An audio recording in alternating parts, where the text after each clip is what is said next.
Committee will please come to order. This week we begin our consideration of comprehensive energy legislation, the American Clean Energy and Security Act of 2009. Since the beginning of last Congress, this committee has been working hard on energy legislation. We held 41 days of hearings. Since January, we received testimony from 61 witnesses. This week alone, we will hear from 67 more witnesses. And I want to thank all the members of the committee on both sides of the aisle for their intensive involvement on energy reform. You've made a major commitment of your time, your staff's time, and this is crucially important to our success.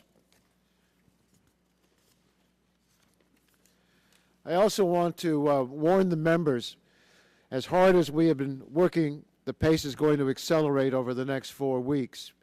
There are many issues that we need to discuss and resolve between now and Memorial Day. We will be working hard because the goals are so important. The energy legislation we are considering will create millions of jobs, revive our economy, and secure our energy independence. It will also protect our environment. In February, President Obama spoke to Congress and the nation about the need for comprehensive energy reform.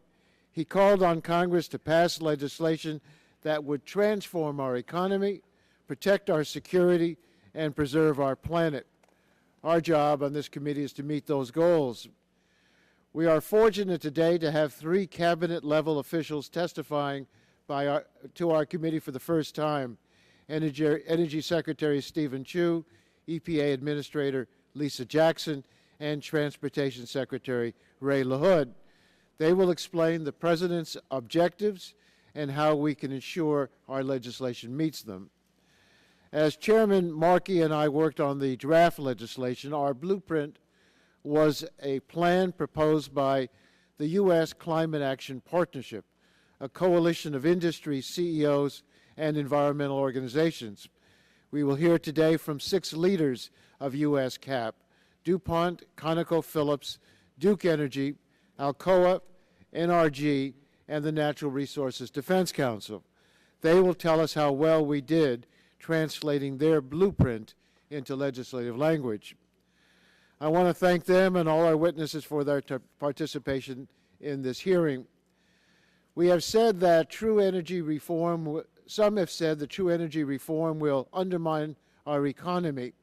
They argue that there is a fundamental conflict between economic growth and clean energy. This is a false choice. Our economic future and clean energy are inextricably intertwined. The economy that will grow the fastest in this century will be the one that makes the greatest investments in new energy technologies. Nearly 40 years ago, this committee passed the original Clean Air Act. Since then, we have reduced dangerous air pollutants by 60% or more. During the same period, our population has grown by 50% and our economy by over 200%. 20 years ago, under the leadership of John Dingell, this committee passed the 1990 amendments to the Clean Air Act. Opponents of the legislation said that stopping acid rain would bankrupt the utility industry. In fact, we cut emissions in half at a fraction of the costs the naysayers predicted. We have a similar opportunity and responsibility this year. The legislation we will be considering today has 4 titles. The clean energy title will spur investment in the technologies of the future: clean renewable energy, electric utilities, electric vehicles, and the smart grid. The energy efficiency title will reduce our dependence on foreign oil and save consumers billions of dollars by making our homes, our appliances, and our transportation system more energy efficient. The global warming title will create a market-based system for reducing carbon emissions to safe levels. And the final title will provide our industries, our workers, and American families with the support they need during the transition to a clean energy economy. It is no longer a question whether we will act to reduce CO2 emissions.